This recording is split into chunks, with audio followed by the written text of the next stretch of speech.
கிறிஸ்துவுக்குள் பிரியமானவர்களே, இந்த நாளுக்கான தினசரி தியான வசனம் மத்தேயு எழுதின சுவிசேஷம் 4வது அதிகாரம் 13வது வசனம். மத்தேயு 4:13. Matthew 4:13.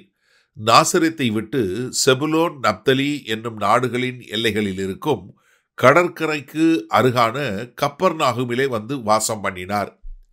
இப்ப ஆண்டவராகிய இயேசு கிறிஸ்து தம்முடைய சொந்த ஊரை விட்டு கப்பர்நாகும்ல வந்து அதுங்க குடியிருக்கக்கூடிய ஒரு காரியம். கப்பர்நாகும் தான் கர்த்தராகிய இயேசு கிறிஸ்துவனுடைய ஊழியத்தினுடைய ஒரு தலைமை இடமா வைத்து ஆண்டவர் நேரத்தை செலவு பண்ணாரு. இங்க அநேக முறை கர்த்தர் இந்த கப்பர்நாகுமுக்கு வர்றதை நம்ம பார்க்கிறோம். இந்த கப்பர்நாகுமுல தான் யாரோட சொந்த ஊர்? பேதுரு, அந்திரேயா, யாக்கோபு, யோவான், இந்த 4 பேருடைய சொந்த ஊர் இந்த கப்பர்நாகும் தான். அதுவும் நம்ம பேதுருவோட வீட்டில் அவர் அடிக்க ஒரு முறை அங்கே போய் அங்கே ஊழியம் பண்ணுறதை நம்ம மார்க் 1வது அதிகாரத்தில் பார்க்க முடிகிறது.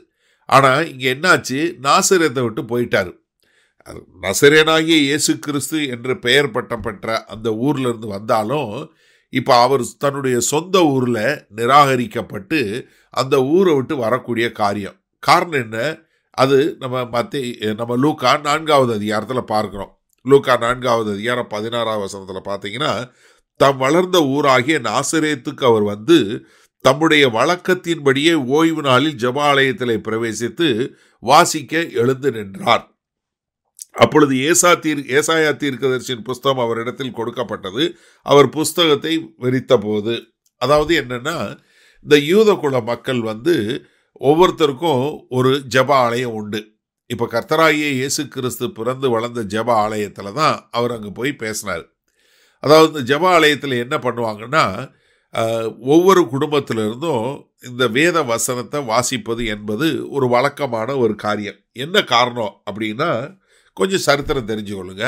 அதாவது யூதர்கள் வந்து தங்கள் இருந்த இடத்திலிருந்து துரத்தி அடிக்கப்பட்ட போது 722வது வருஷம் கிறிஸ்துவுக்கு முன், அதே மாதிரி 605, 596, 587 இந்த 4 முறை இஸ்ரவேல் தேசமும் யூதாய தேசமும் படையெடுக்கப்பட்டு அங்கிருந்து எடுத்து செல்லப்பட்டது.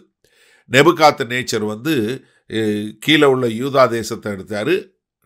அசரிய ராஜா வந்து செனகரிப் என்று சொல்லக்கூடியவர் வந்து வடக்கு தேசமாகி இஸ்ரவேலை பிடிச்சிட்டு போனார். இப்படி அவங்க போகும்போது என்ன பண்ணாங்க? இந்த யூதர்களுடைய வேத புஸ்தகத்தை அழிக்கக்கூடியவங்களா இருந்தாங்க. அதனால என்ன பண்ணாங்கன்னா, இந்த வேத புஸ்தகத்தை பழைய ஏற்பாட்டில் உள்ள பகுதியில் ஒவ்வொரு குடும்பத்துக்கும் ஒரு புஸ்தக சுருளை கொடுத்து அதில் உள்ள குறிப்பிட்ட பகுதியை நீங்கள் மனப்பாடம் பண்ணி வச்சுக்கோங்க. ஏன்னா புஸ்தகம் அழிஞ்சு போனாலும் நமக்கு கர்த்தருடைய வார்த்தை என்றைக்கு இருக்குன்னு சொல்லி அதை ஒவ்வொரு சனிக்கிழமையும் ஓய்வு நாள் அவங்க கூடி வரும்போது அந்த குடும்பத்தில் உள்ள பிள்ளை வந்து மனப்பாடமாக அதை சொல்லணும். அப்படித்தான் அவர்கள் வந்து வேதாகமத்தை பாதுகாத்தாங்க. கர்த்தராகிய இயேசு கிறிஸ்து இதை தான் செஞ்சார். செஞ்சு முடிச்சுட்டு அங்கே என்ன பண்ணார்? அங்கே உள்ள இதில் வந்து அவர் வந்து அங்கே உள்ள ஜெபாலயத்தில் உட்கார்ந்த உடனே எல்லாரும் அவரை என்ன பண்ணாங்க? கல்லால் எரியணும்னு சொல்லி முயற்சி பண்ணாங்க. அப்போ தான் அங்கேருந்து வந்துடுறாரு. இயேசு கிறிஸ்து உட்காரதுல என்ன சம்பந்தம் இருக்குது?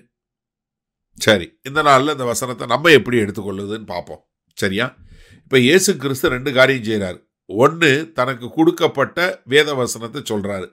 2வது, அங்கே இருக்கையில் உட்கார்றார். என்ன இருக்கைன்னா, எல்லா ஜெப ஆலயத்திலையும் அவர்கள் மோசேயினுடைய இருக்கை என்று ஒரு இருக்கை வைத்திருந்தாங்க. ஏன்னா மோசே வந்தா உட்கார்றதுக்குன்னு. ஏன்னா மோசே என்ன சொன்னாரு? உபாகமம் 18வது அதிகாரம் 15வது வசனம் 20வது வசனத்தில், என்னை போல ஒரு சகோதரனை கர்த்தர் உங்கள் மத்தியில் எழுப்பி அவர் என்ன பண்ணுவார்? இங்கே வர வைப்பார். அவருடைய சத்தத்துக்கு நீங்கள் செவி கொடுங்கன்னு சொன்னார். அதனால அங்கே எல்லா ஜெபாலயத்திலையும் மோசே வந்தால் உட்கார்றதுக்கு நோக்கி மோசேயினுடைய இருக்கைன்னு ஒன்று வச்சுருந்தாங்க. இப்போ இயேசு கிறிஸ்து என்ன பண்ணார்? இந்த ஏசாயா தீர்க்கதரிசியினுடைய புஸ்தகத்தை எடுத்து வாசித்து, என்ன கர்த்தருடைய ஆவியானவர் என்மேல் இருக்கிறார் அப்படின்னு சொல்லி சுவிசேஷ பிரசங்க எல்லாத்தையும் அந்த தீர்க்கதரிசி சொல்லிட்டு, இன்றைக்கு இந்த வார்த்தை உங்கள் மத்தியில் நிறைவேறிச்சுன்னு சொன்ன மாத்திரத்தில் அவர் சொல்லிட்டு அவர் போய் அந்த மோசேயினுடைய இருக்கையில் உட்கார்ந்த உடனே அவர்களுக்கெல்லாம் என்ன வந்துருச்சு? ஏய், இவரை தெரியாதா? இவர் யாரு? யோசேப்போட பிள்ளை, மரியாளோட பிள்ளை, இவங்க சகோதரன் நம்ம கூட இருக்கிறாங்க அப்படின்னு சொல்லி அவர்கள் அவரை துரத்தி கல்லால் எரிய பார்த்தாங்க. தன்னுடைய சொந்த பட்டணத்தில் நிராகரிக்கப்பட்டு அவர் என்ன பண்ணுறாரு? செப்தலி நப்தலான் செபுலோன் நப்தலி என்று சொல்லக்கூடிய கடற்கரைக்கு அர்த்த உள்ள அங்கே உள்ள கப்பர்நாகமில் வந்து அங்கே செட்டில் ஆகி கப்பர்நாகமில் இருந்து ஊழிய பார்க்கக்கூடியவராய் இருக்கிறார். இப்போ நம்ம என்னன்னா, நம்ம சொந்த வீட்டிலையோ சொந்த இடத்துலையோ நிராகரிக்கப்பட்டால் கவலைப்படாதீங்க. இயேசு கிறிஸ்துவே சொந்த வீட்டில் நிராகரித்தாங்க. அதனால் நீங்களும் நானும் விதி விலக்கு அல்ல. ஆனால் கர்த்தர் சொல்கிற வார்த்தையை கேட்டு கர்த்தர் சொல்கிறத செய்கிறோமா? வல்ல பிதாவே, இந்த அருமையான நல்ல நாளுக்காய் நன்றி. இதோ இந்த செய்தியை கேட்கிற ஒவ்வொருவரும் உம்முடைய சத்தம் கேட்டு ஆண்டவரே உம்முடைய சத்தத்திற்கு செவி கொடுத்து அதை நிறைவேற்றுகிறவர்களாய் வாழ எங்கள் தேவன் கிருபை பாராட்டுங்க. ஆமாம் ஆண்டவரே, யார் நிராகரித்தாலும் தேவனுடைய சத்தத்திற்கு செவி கொடுக்கிறவன் என்கிற எண்ணத்தோடு இவர்களுக்கு வாழ எங்கள் தேவன் கிருபை பாராட்டுங்க. மீட்பர் இரட்சகருமாகிய இயேசு கிறிஸ்துவின் மூலம் பிதாவே, ஆமென்.